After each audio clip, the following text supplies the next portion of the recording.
अनसर अध्यापक भर्ती परीक्षा में अभी जो नवचयनित अध्यापक हैं उन्होंने जिला परिवर्तन या रीशफल को लेकर आपके यहाँ केसेस लगाए हैं।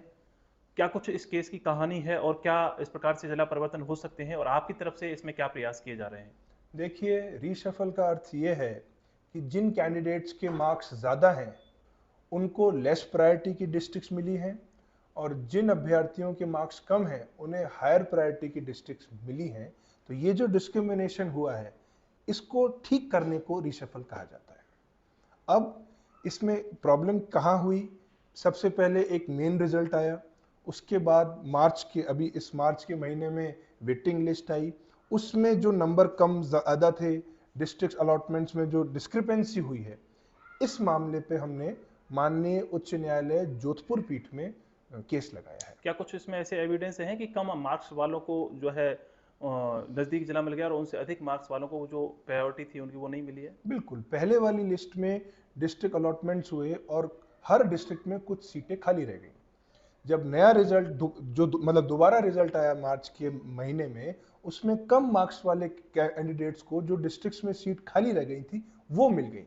तो ये क्लियर हमारे पास एविडेंस है कि जिसके मार्क्स ज़्यादा हैं उसको कम प्रायोरिटी का डिस्ट्रिक्ट मिला है, और same category ST male, SC female, same category के कैंडिडेट्स के जिसके कम मार्क्स हैं उसको हायर प्रायोरिटी का डिस्ट्रिक्ट मिला है। कुछ अभ्यर्थियों को पूछना यह भी कि आप ये बताएं तो किस प्रकार से हो सकता है रीशफल, क्या हो सकता है जिला परिवर्तन?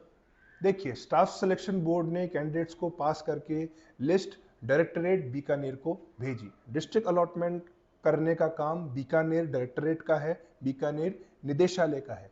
ये समस्या, ये जो क्लेम हम कर रहे हैं, ये बीकानेर निदेशालय से कर रहे हैं। इसलिए इस केस का जो जुरिस्डिक्शन है वो इप्सो फैक्टो जोधपुर पीठ में होता है। इसलिए हम हमारे सारे जो केसेस हैं उसे जोधपुर पीठ में लगा रहे हैं, और निश्चित अगर इसमें जो डिस्क्रिपेंसी है और जो डिस्क्रिमिनेशन हुआ है, आपने जब एप्लीकेशन फॉर्म में प्रायोरिटी भराई है और एडवर्टाइजमेंट में क्लियर कट लिखा है कि डिस्ट्रिक्ट अलॉटमेंट मेरिट के आधार पे होगा, और वो मेरिट के आधार पे ना होके उसमें अगर डिस्क्रिमिनेशन हो रहा है, तो निश्चित माननीय उच्च न्यायालय में इसमें बहस होके और निश्चित सफल होगा। आपने जोधपुर के लिए फाइल लगा दी है, क्या कुछ नए याचिकाकर्ता इसमें अब शामिल हो सकते हैं? देखिए, याचिकाकर्ता कभी भी शामिल हो सकते हैं, ये उनका अधिकार है, बिल्कुल शामिल हो सकते हैं। कुछ अभ्यर्थी ये भी पूछ रहे हैं कि ये अभ्यावेदन के ऑर्डर कुछ हुए हैं, अभ्यावेदन या मैं कहूँ कि रिप्रेजेंटेशन, इसका क्या अर्थ है? देखिए, रिप्रेजेंटेशन का अर्थ ये होता है कि कोर्ट से आप ये कहते हैं कि सरकार हमारी एप्लीकेशन को देखे, उस पर फैसला ले या नहीं ले ये सरकार की मर्जी है। तो रिप्रेजेंटेशन का ऑर्डर इज नॉट इनफ, इसमें ये नीतिगत फैसला है, इसमें बहस होना इंपॉर्टेंट है, और उसके बाद कोर्ट का आदेश होना चाहिए कि ये करा जाए या ये नहीं किया जाए।